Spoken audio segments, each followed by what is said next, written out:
Good morning.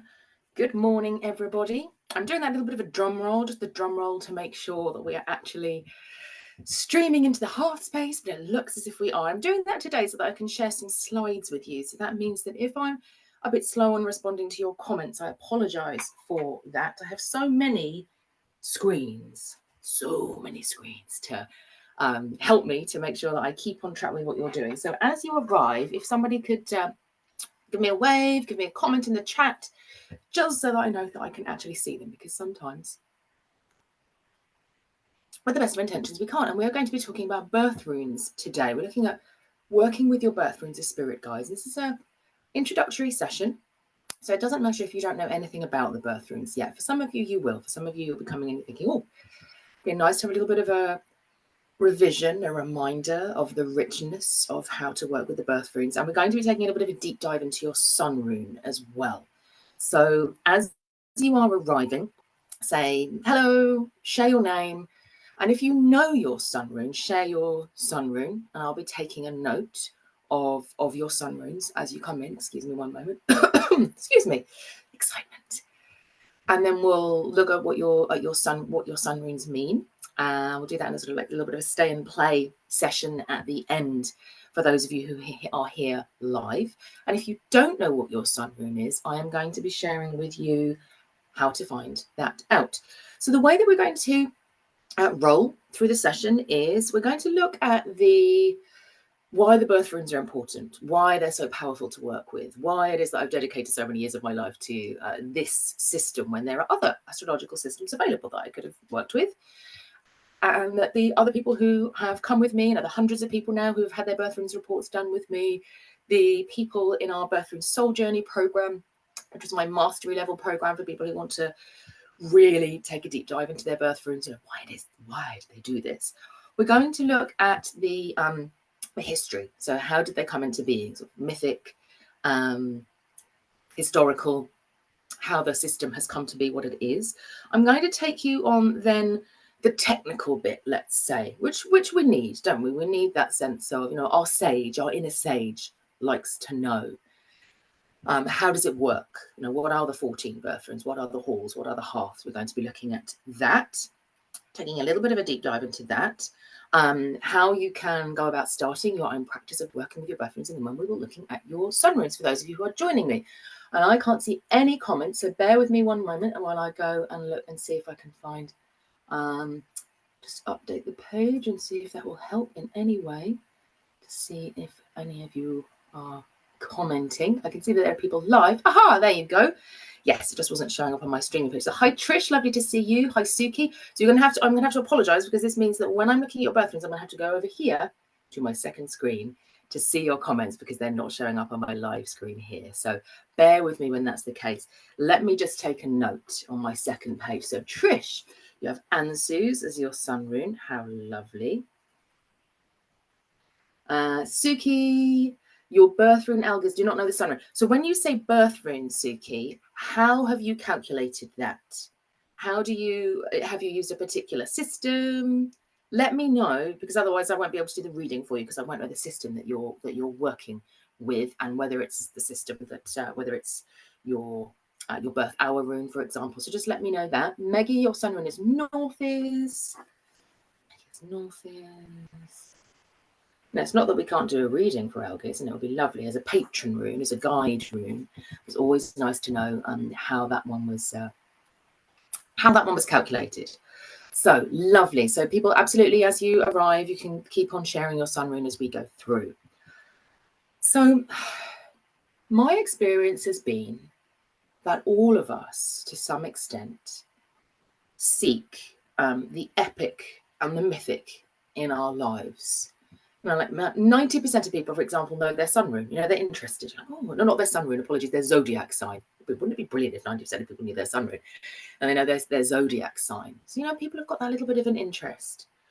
But what we tend to do when we're looking for the magic and the myth and the inspiration and the expansion of the soul is we look to mythic tales. Mythic tales, we look to the legends of the gods. And I have found that the birth runes, more than any other astrological system that I've worked with, helped me to access the epic and the mythic inside myself. And I believe that we really need that in our society today. I believe that we have people doing magnificent, amazing things in the world.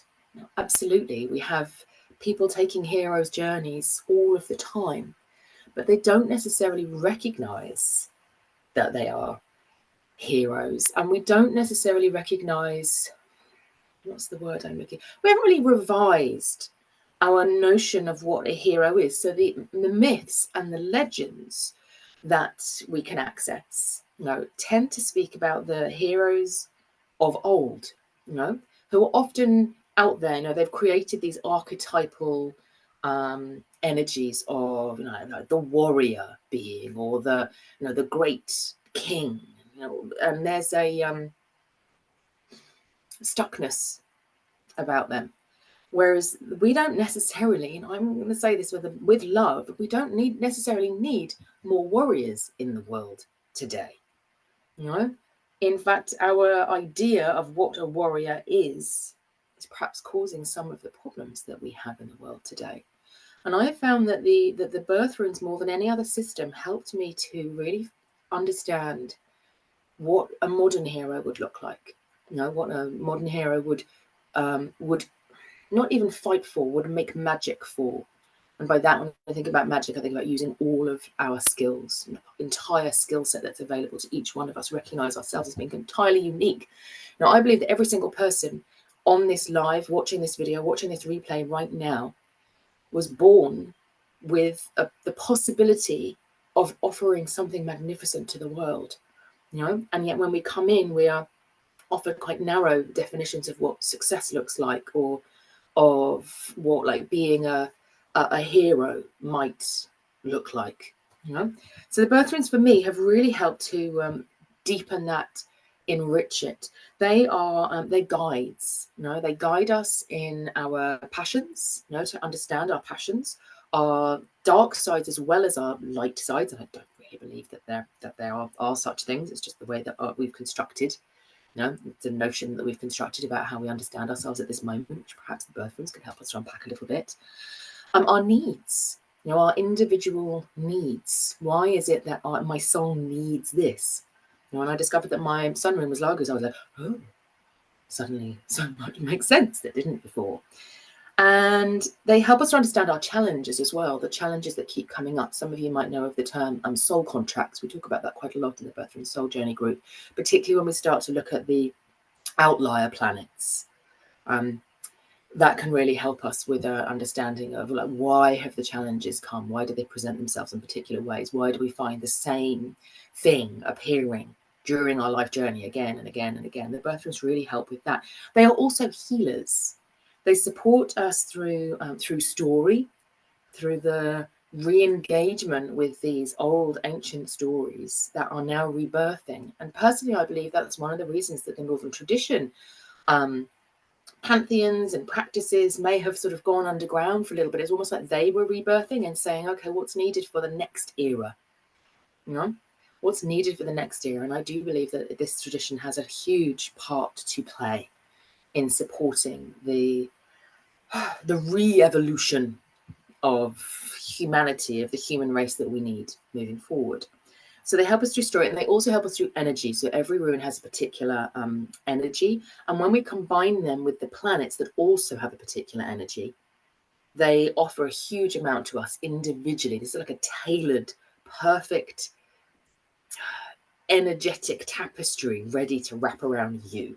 That's what the birth runes are for. One of my clients said, she said, when I discovered my birth runes, it was like I put on my own clothes for the first time. I just felt comfortable in myself and in my skin again. Just as I looked at your list of runes, Maggie, to find it out. And we've got some more people in there. Excellent. So just think about that for a moment. For those of you who know your birth runes, do please also share in the chat. What have they offered to you that might be different from other astrological systems that you have worked with? And I will have a little look at the chat here. So Erica, you have got Ewaz. Christina has got Theou. Lovely. Beautiful. So yeah, so you can see there's lots of people who know their sun runes. Okay, fabulous. So let's take a little bit of a feel now into the origins of the birth runes and how they come into being. So we know that there was some form of divinatory, I want to say like an oracular system, a fixing of fate or destiny that our ancestors believed happened at the point of birth. There's a story of Helgi. You can go and look it up. There's a story of Helgi, who is he's destined to be a great hero. And he's born, he's a prince, a princeling, and he's born. And it was said that the Nornir came to the fates, not necessarily Urthvatandi and Skuld, not the like the big three as I think of them, but Nornir, who are, less is maybe the wrong word for them, but you can think about there as being a collective. The Nornir who look after fate, some of whom tend to the big picture fate and some of whom tend to us as individuals. So this is Helgi's Nornir, or Nornir who are particularly interested in him and what he can provide or support, in the world. They're weaving him into the world. They're saying this is what's happened, this is what's needed, this is how Helgi can contribute to that, this is who he is, this is how he's going to express himself in the world. And it was said that they fixed golden threads across the dome of the moon's hall to fix his fate in place. So it's a fascinating story of sort of Nornir. And we know that the stars, star crafting was very, very important to the northern peoples. You can see that in the runes of so much around stars and time. We've got Tia, Tewaz, the rune Tewaz, which is the guiding star. We've got Suelo, which is the rune of the sun. We've got Dargaz, which is the rune of the day. We've got Yero, which is the rune of the year. We've got Thurisaz, which is often seen as being the emergence of the Nornir, like the emergence of time at the very beginning. So many runes relate to time or to starcraft. And we have little, hints and snippets with Mani and Mani's chariot and Suna's chariot. So we have in the myth, there are hints. It's also pretty much the case for every single ancient culture in the world that they established some form of astrological system. And this is important because we don't have a full astrological system for the Northern tradition. I'm not going to pretend that we do. This is why I spent so much time researching and studying and finding what was available and working with it and seeing what worked and seeing what didn't, because there was no, this is how they did it, this is what we're going to do. So we've had to take those hints and weave them together to create this system that I work with today. So that's the mythic bit. Now on the historical bit, I mentioned Suna's chariot.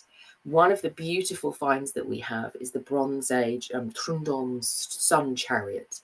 You can go and look it up. It's sort of archaeological find of a horse on a little cart that with the solar wheel that it was pulling along, like Suna's chariot. So then we have Suna. One of the reasons why the sun is so important for us. As I've said, time and starcraft was incredibly important to our ancestors, to our northern ancestors, as it was for like most cultures. And we do know that there are some, like snippets of stars or constellations that had names. So it's maybe a tragedy, but who knows? Maybe not. That we've had to create from our knowing what has come to pass. So with all that in mind, when I started looking at runic astrology, I was very, very cynical. I was like, no.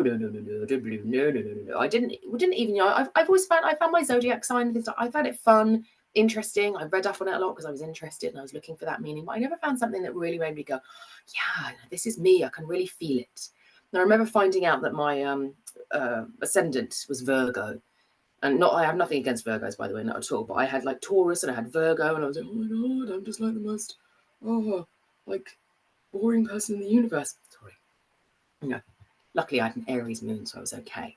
But it didn't fill my heart with joy, let's say. But when I saw Nigel Pennick's book, which has just come out, there's been a re-release, a new edition of it coming out. So what's it called? Runic astrology in Northern tradition, and timekeeping and starcraft in the Northern tradition. That's what I think that it's called. So you can go and you can look that up.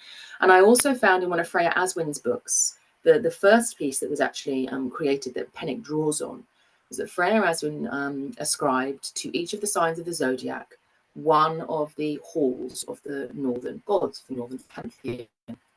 Now, when I saw that, I have to say that I shied away from that to start with. Some people they're like, "Oh yeah, no, that's brilliant."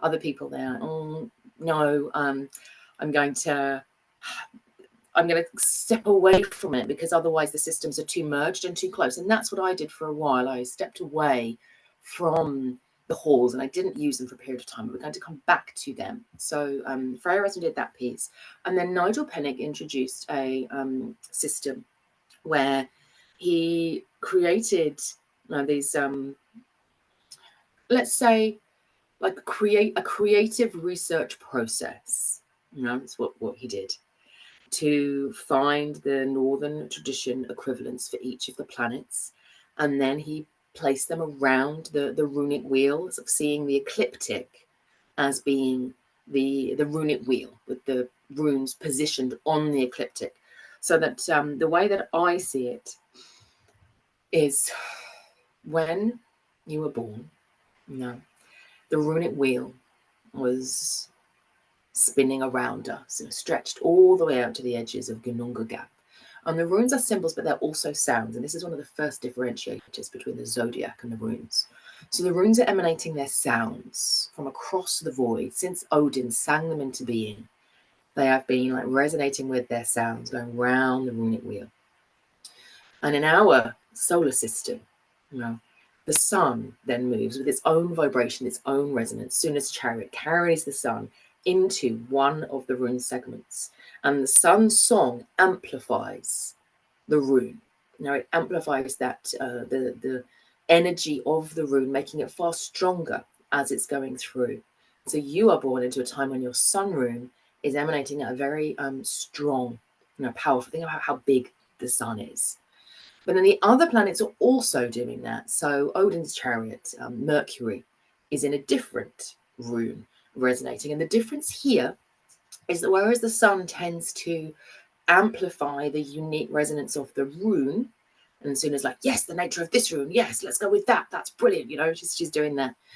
Odin has his own agenda. He has his own thing that he's interested in. He's the creator, destroyer, who's coming and saying, right, what are you going to express into the world? How are you going to lead in the world? Freak's chariot is doing a different thing. How are you going to tend to your hearth? How are you going to tend to the relationships around you? Mani's chariot, the moon, is doing a different thing. How are you going to feel the world around you? How are you going to be sensitive to it? How are you going to receive all of the nuances of information? Very much the seer self there with the moon coming through. And so the rune and the planet combine and they create this unique song. So when you are born, there is a song that is singing just for you in that moment. And the Nornir, when they fix those threads across the sky of the moon's hall, weave that song, that unique configuration of the planets and the runes into a tapestry. You might think about it almost like a soul blanket or a soul tent. When people come and they do Birth Rune Soul Journey with me, one of the first things they do is they do the Birth Runes tent meditation.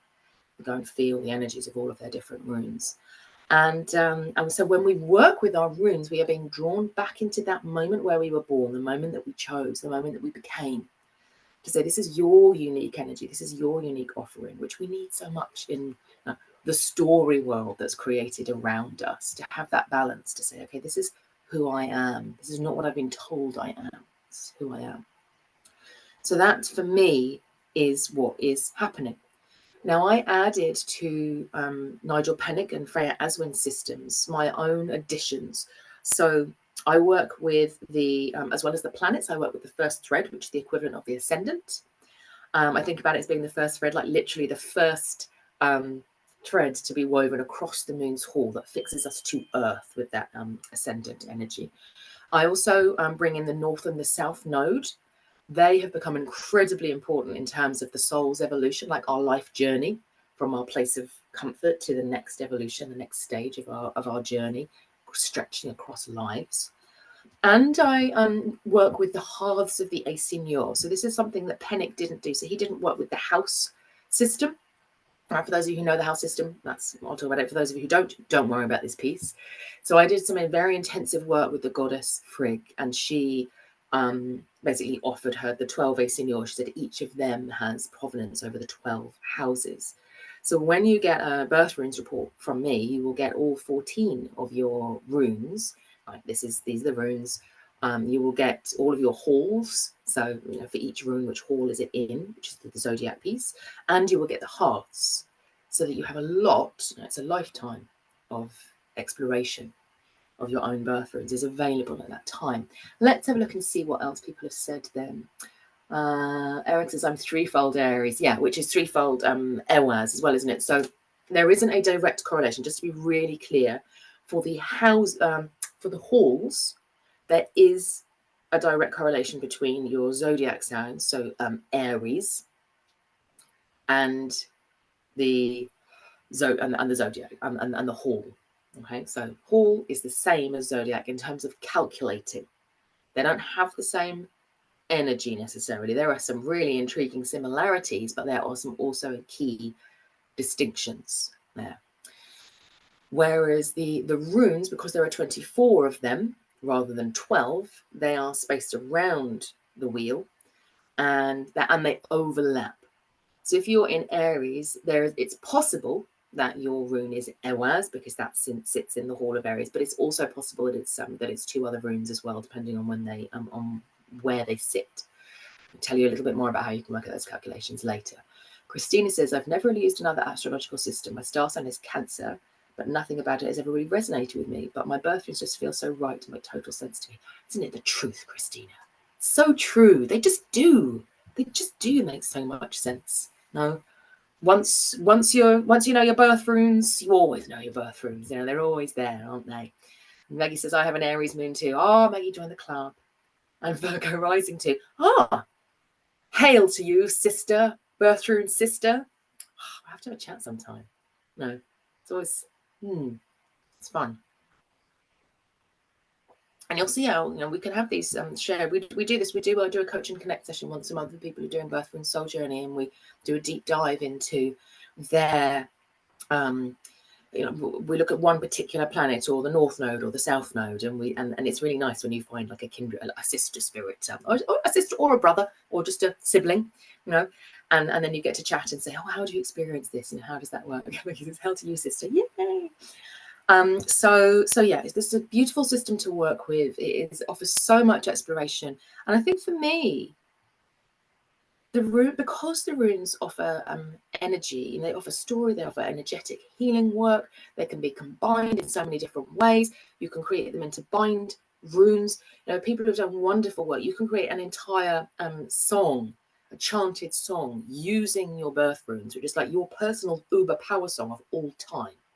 A lot of people I know who have created pendants for themselves, or things that they wear, like personal talismans, using their birth runes. Really such a powerful piece to carry with you to say, this is me, walking in the world, following my heroic path. What could be better? What could be better? Now, let me come up. So I'm going to miss you all on the comments for a little piece of time, because I'm going to share with you, if I can make this work, my slides. I'm going to do the slides bit now. I don't normally come on to the Facebook Lives and do the slides, but I'm going to now. Just make sure that I can get this sharing properly. Then share screen. Here we go. So a little bit of a rundown for you of the of your birth runes and how they work. Okay, so I've mentioned your sun rune. So your sun rune is the heroic purpose, the centering in the self.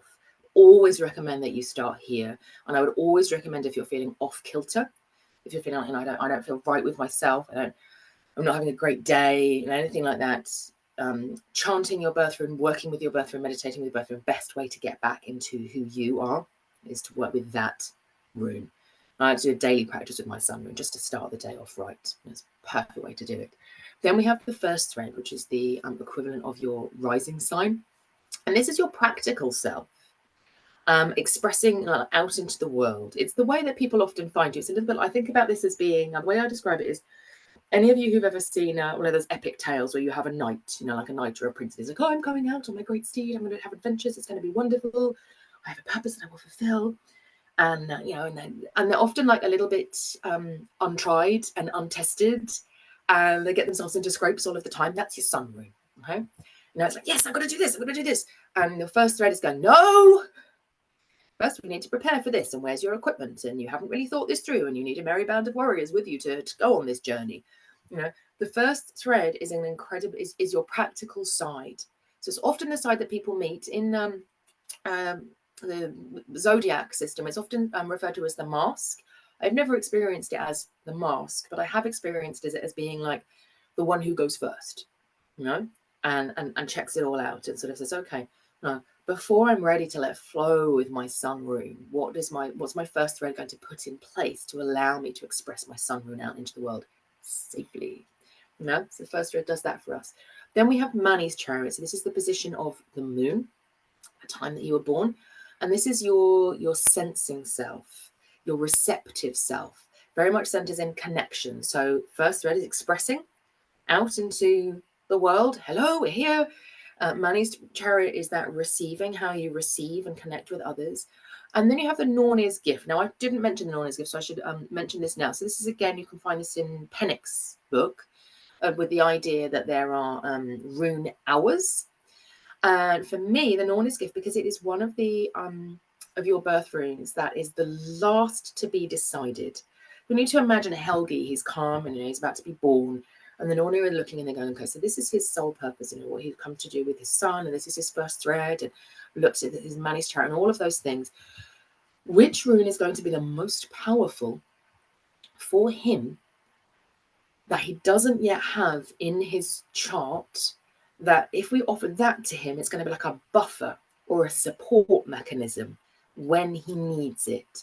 So I always think about this as being like fate's helping hand.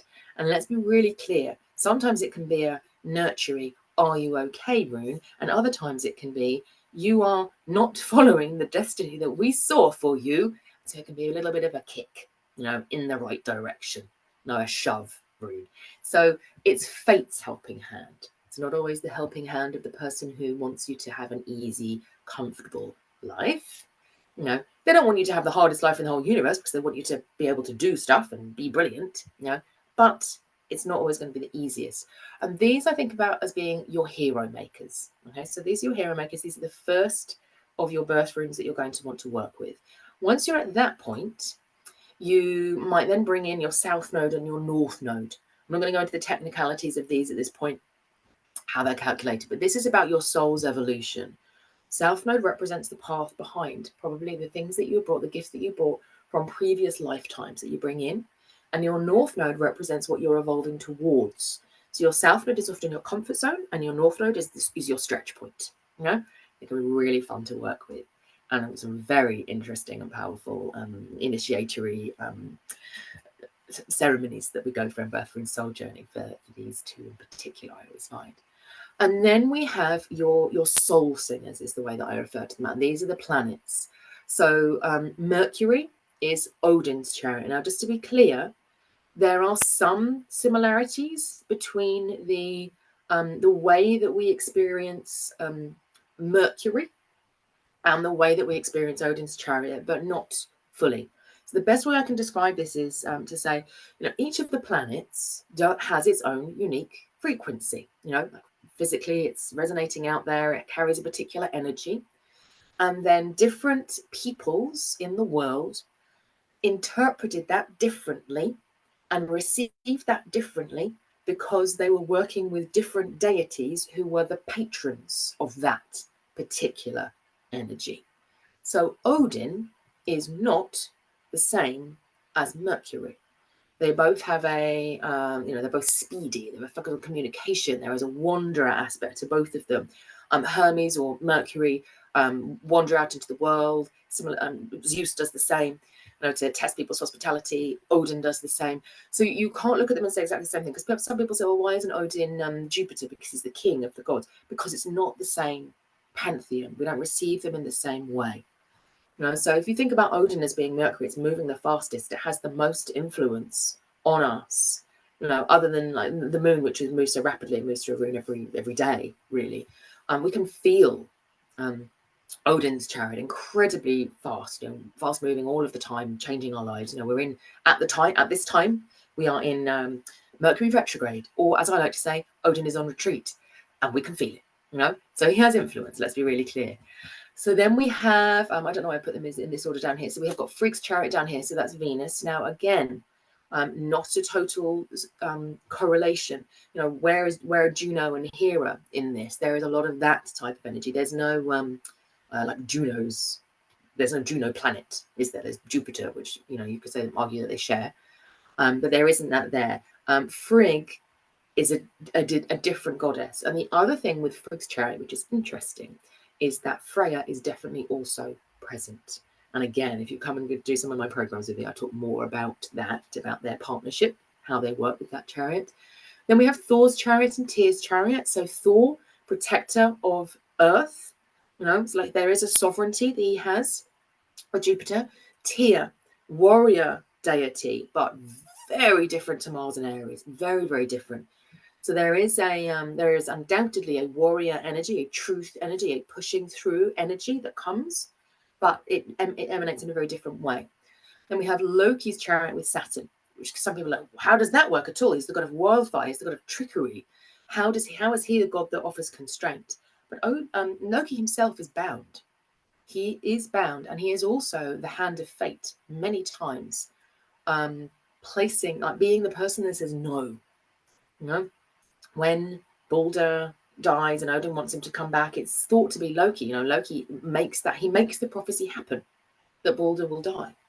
He makes that happen. And he's also the one that is said to have stopped him from coming back. So Loki is, again, Saturn is not entirely the same as Saturn or Cronus, but Loki interprets that energy. He is the patron of that energy in a different way. Uranus, Urd's chariot. Now, Urd brings in all of the Nornir here. It's like the Nornir's gift, but like made sort of more collective. Once we got into these later planets, we're talking about collective energy. Birth Rune Soul Journey group at the moment, we've been exploring, we're doing a deep dive into those last three. And there is almost like a mission, that you and the generation of people that you were born with are offered by these last three planets. We've got Urd's chariot with the Nornir, the Fates. Aegea's chariot, so Aegea, the god of the deep, deep sea. Again, not entirely the same as Neptune, but there is that same sea energy. And then Hela's chariot, Pluto. Hela, overseeing, guarding the realm of the dead. But again, the way that Helheim is portrayed in the legends, the way that the ancestors of Northern Europe interacted with their ancestors and with the realms of the dead was different. So the planet holds the energy of the realms of the dead, but the way we receive them is different because we have different patrons. Okay, so that's those planets there.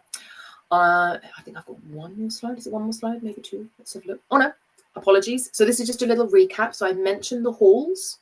So once you've gone through your runes, you can absolutely work with your halls. So I think about the halls as being like patrons. So I can say, okay, so my Odin's chariot is this rune and it's in this hall. So I can go and chat with this deity to help me to understand that more.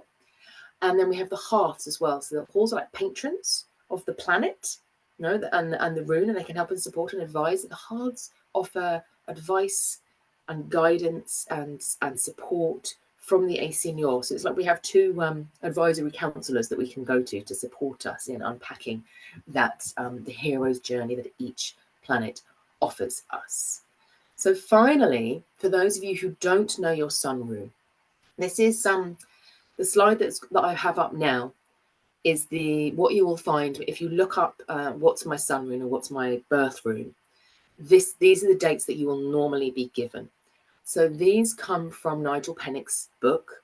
I can't remember the year now that they were calculated from. It wasn't the year that it was published. I think it was like the year before.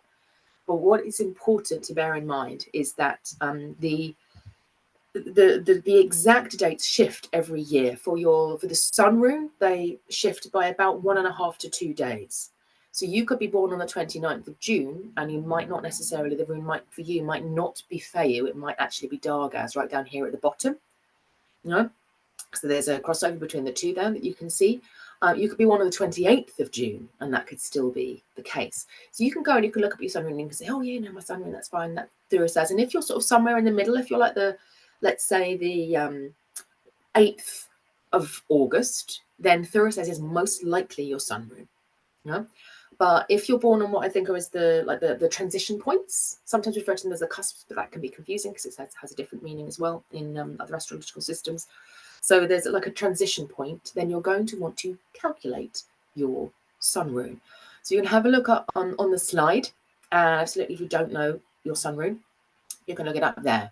So I'm going to finish the share now, have a little look at what you're sharing, and then I'm going to talk to you about how you can find out more about your birth runes before we go into our stay and play piece. Why would this exit? Exit. Bear with me, caller.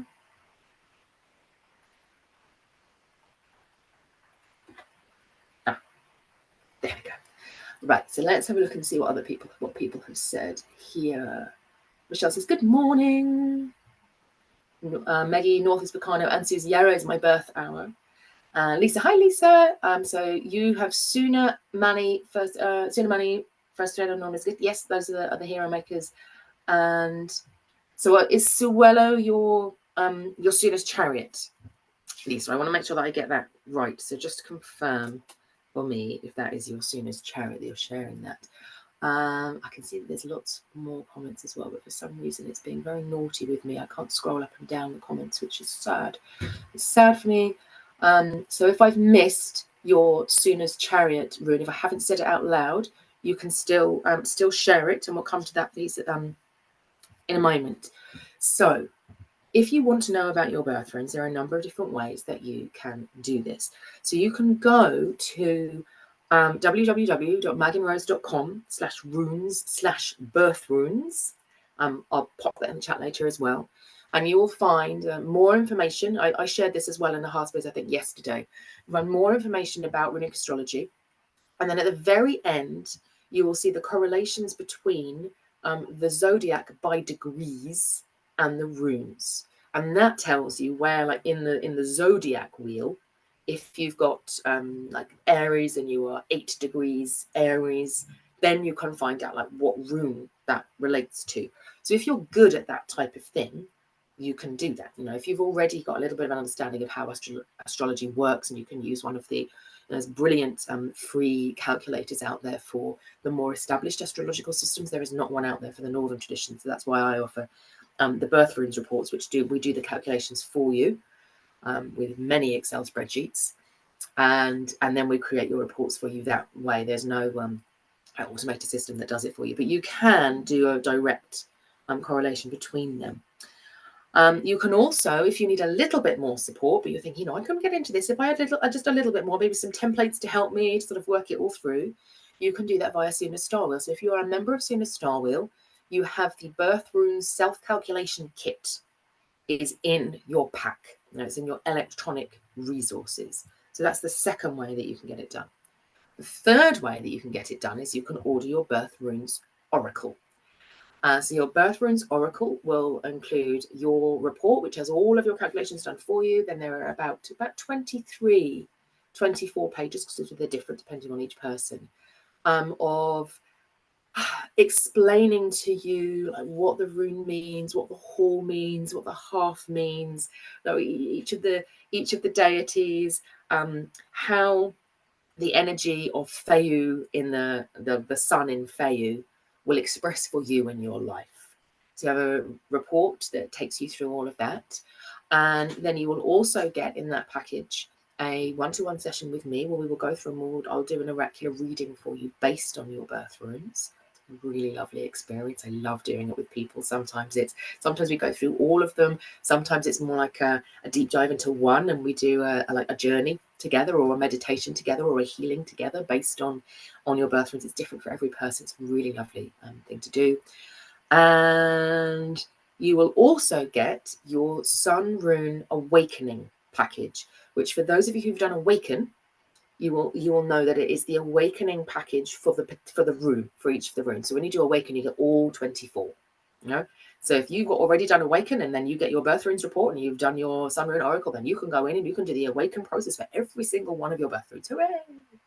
You know, but what we do for the birth runes package for people who haven't done awaken yet is we say, here's your sun rune, here's the package for your sun rune, so you can open up. So it's a really nice package. So I will put those Sinner Starwell and the Birth Runes Oracle, they're both in my shop. So go to www.meganrose.com/shop. You can find it. Hooray! That's all you need to do. So there's 3 different ways that you can find your birth runes. Now, let's have a look and see. Again, it's I don't know why it's not letting me view any. It's not letting me view all of the comments. It's only letting me view the most frequent ones. So I'm really sorry if I've missed anybody's comments. So what I'm going to do now is let's have a little look at your sun runes. We'll start to go through the sun runes that you have shared and do some little readings based on your sun runes and what you have offered for those of you here live. If you're not here live, do hashtag replay and share what your sun rune is, because it's lovely to know. It's lovely to know. And also share, what's landed for you during the session.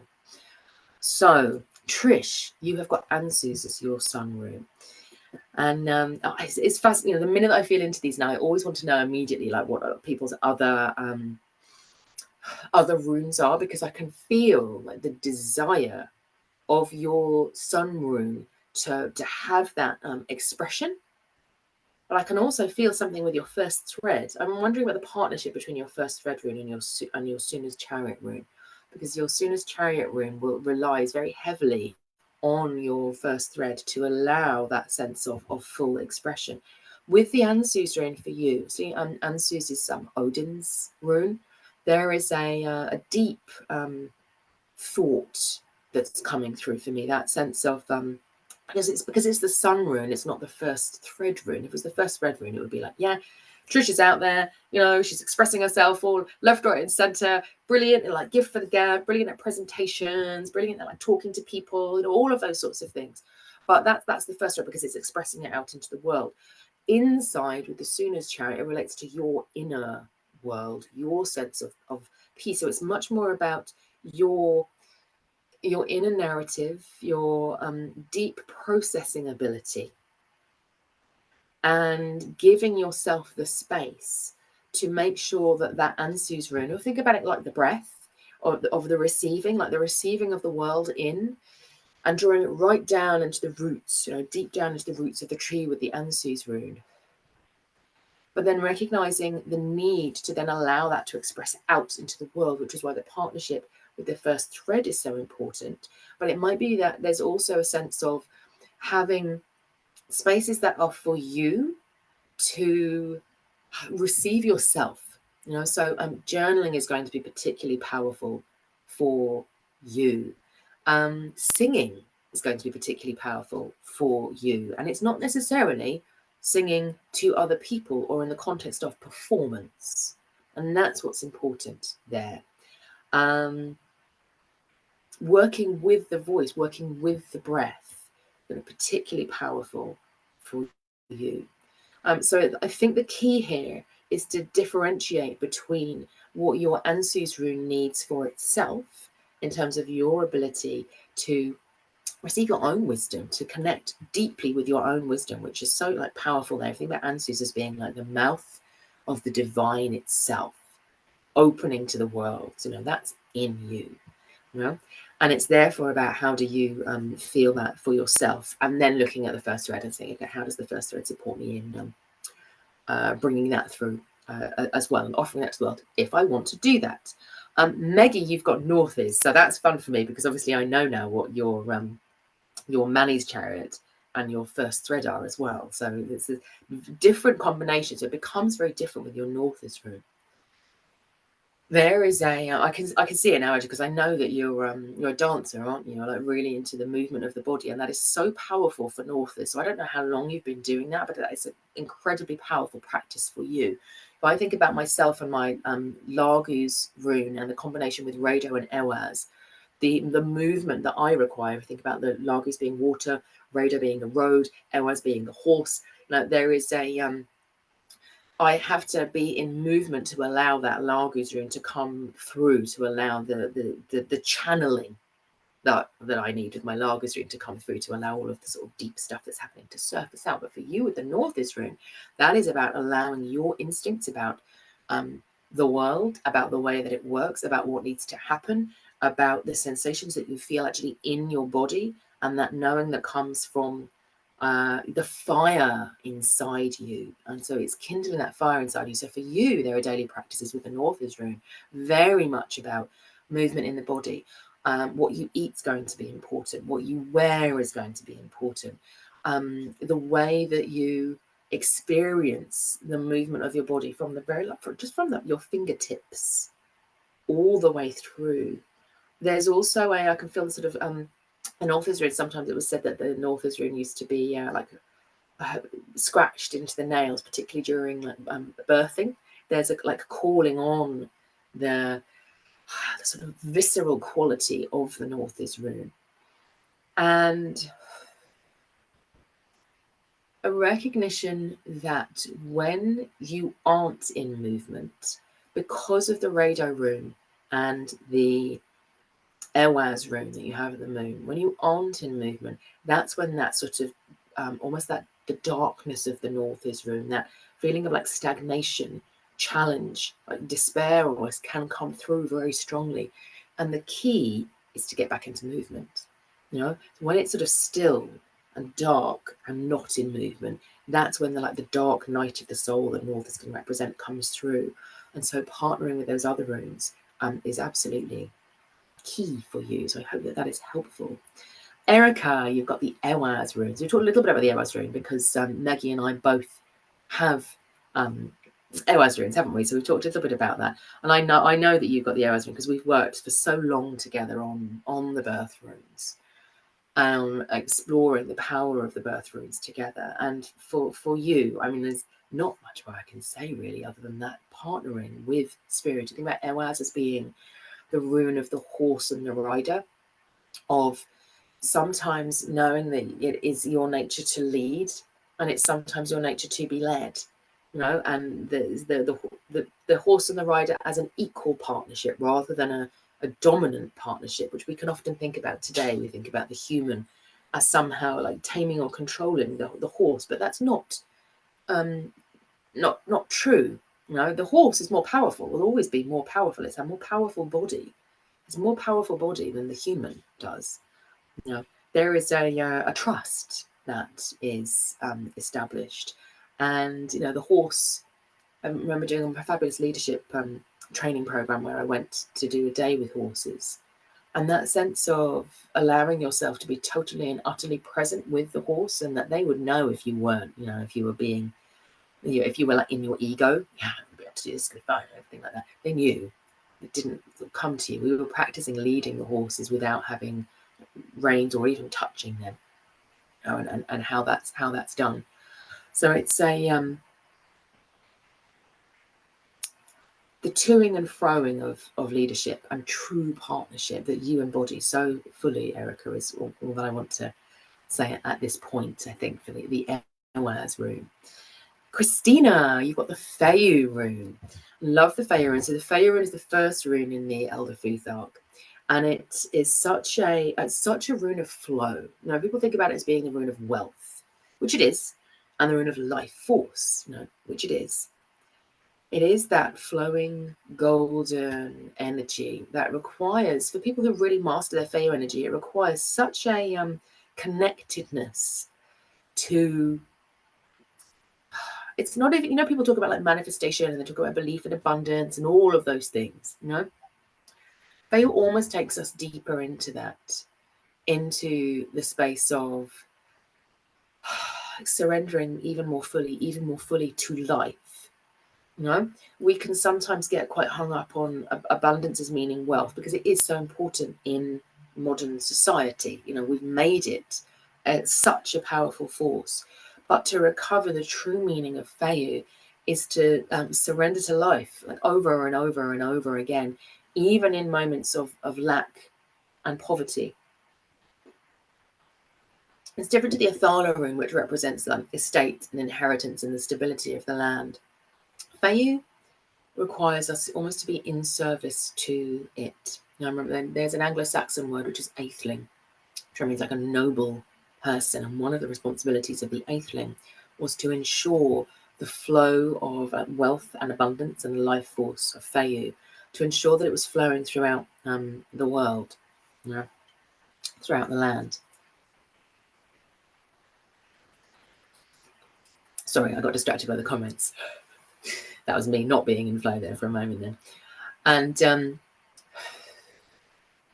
the more that an atheling was able to say, my role is not just to draw in the wealth, but to distribute the wealth. I've been doing some reading on like Anglo-Saxon households recently, and I love those terms that we use. So the masculine role person, as let's say in the household, could have been referred to as the hlaf. It was like half protector. Hlaf means loaf. Can't remember what the word for protector was now, which is annoying. And the feminine lead person was the hlaf maker, and then everybody else, they were like the hlaf receivers. This idea that that was your title. It wasn't like king or sovereign or anything like that. It was literally the person who protects the loaves. Make sure that they are that they stay in the hearth and that they are offered to the people, and the person who makes the loaves and the people who receive the loaves. So to be an eighthling is to be creating the wealth and distributing the wealth. To be doing that all of the time. And it's really beautiful, but very simple practices that Feyu souls really, really require around looking for wealth in all sorts of different secret places, and finding its flow. Doing things like charity donations and secondhand shopping. And I had a wonderful story of a lady who was just like, I don't have. She said, I don't have much wealth at this point. I don't have enough that I can give away what I need. Now, in terms of my money, she says, I just can't. I can't get into the flow of Feyu at this point in the way that it might be the easiest, to go out and do a charity donation or something like that. So she went and she gave blood, and I thought, what? Isn't that just an amazing thing? That she was just like, I can still donate something, and obviously that blood is is life force. I loved it. And that is that's Feyu. Feyu souls look at that and they can say, how can I enter even more fully into the spirit of generosity? And when they do that, they just feel, the life force comes back to them because they're tending to the flow. Lisa, I am getting myself confused because I can see now I've got put down Suelo, but you put Algis, haven't you, there? So I'm assuming that maybe the Suelo you were sharing for a different piece and Algis you're sharing now for your sun rune. I'm going to go with Algis for the sun rune for you. So Algis is the rune of divine guidance. It's my eldest son's sun rune. And I always felt the presence of protection around him. And in many ways, he's always got that sort of that wisdom, which you're sort of like, where did that come from? Where did that come from? And he always also seems to have a sense that everything will be all right. I've always found that with Alga's souls, that they inspire faith in others because they have this almost like unshakable faith in the universe. It will be okay. Make that work in some way. We'll manage it in some way. It's almost like because they have the presence of Algis around them, which is like the swan or the elks, like the swan maiden, the Valkyrie, perhaps like the Nornir and the Disir that are around us, watching over us, guarding us and guiding us. Because Algis souls have that, they don't even need to do anything, but other people just feel the presence of the divine within them. I feel that, when I've heard your wild voice speaking, Lisa, that for me, I've felt that. It's almost that connection with the divine is so obvious to Alga's souls that they don't even know they're doing it sometimes. So if you're an Alga's soul and you're feeling out of kilter, that can often be because in some way you've become disconnected from things that you might well have done instinctively as a child. Again, my son had an incredibly powerful, imaginative world.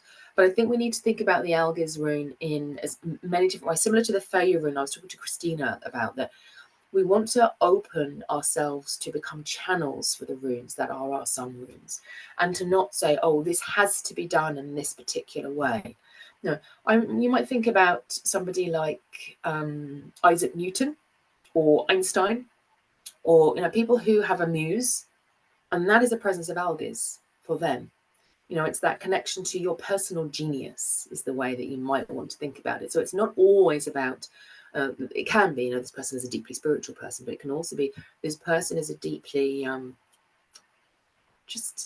they think in different ways. They bring a different perspective. They've got something that they offer that's needed in the world at that time, and that they trust. That even though it might feel other people are just like, what is this gravity thing? But Newton just knew it. He was like, I know it. It's right.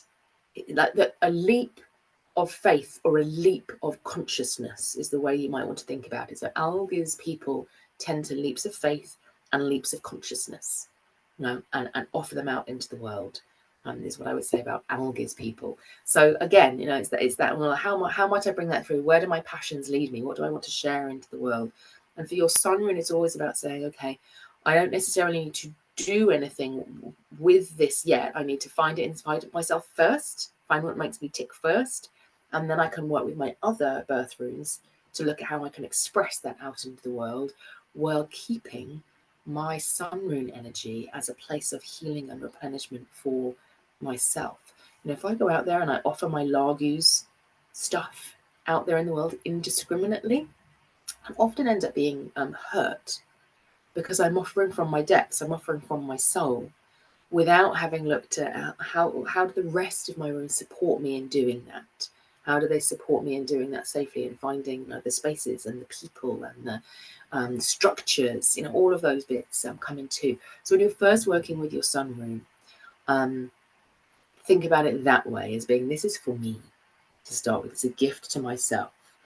And then you can come back into that. Now, the last thing I wanted to say is, I mentioned the ways that you can find your sun rune. Now, if you are not a member of Awaken, if you don't already know, if you're thinking, I want to sort of calculate the rest of my birth runes, I'm going to do that myself, I'm not going to do my birth runes oracle at this point, that's also fine. There is one other way in which you can bring your connection, your connection to a single rune into play, and that is to purchase one of my sun rune packages. So I have a sun rune package for every single rune, and I mentioned that when you do your birth runes oracle with me, you get that sun rune package as part of your birth runes oracle, but you can also get them individually if you want to, and I will post a link to that as well. So if you want to work with your sun rune and you already know what it is and you think, this is going to be my first step, then you can absolutely do that as well. So I will post the link to that page where you can get the package with your power song and your stories and all about the rune and how to work with it, and lots of different ways in which you can bring that into your life, all the correspondences, like the crystal correspondences and the oils and things like that, to get you started on working with your runes. Oh, Suki, I'm so sorry. Suki's just posted in the chat. I'll come back to you. I'll come back to you on that, Suki. Yeah, it's not nice news at home. I can see that. Erica says, thank you for highlighting our co-created AOS partnership, forever evolving. Yes, from one AOS soul to another, Erica, from one AOS soul to another. And Maggie says, I feel this. I feel uncomfortable with being too still for too long. There you go. There you go. So lots of ways in which you can start to work with your birth runes that I will post at the end of this live if you're in the hearth space. We'll get it up on the YouTube video as well for those of you who follow on YouTube. And if in doubt, just get in touch. Email talk@meganrose.com. I hope that you have enjoyed this live. I look forward to working with many more of you this year who want to take that step into working with your birth runes as personal guides for the rest of your life. It's a wonderful, wonderful thing to do. It has been lovely speaking to you all. Thank you so much to all of you who have shared. I hope that I've picked up all of your sun runes that you have shared. And yeah, keep them coming. And look forward to seeing you very, very soon.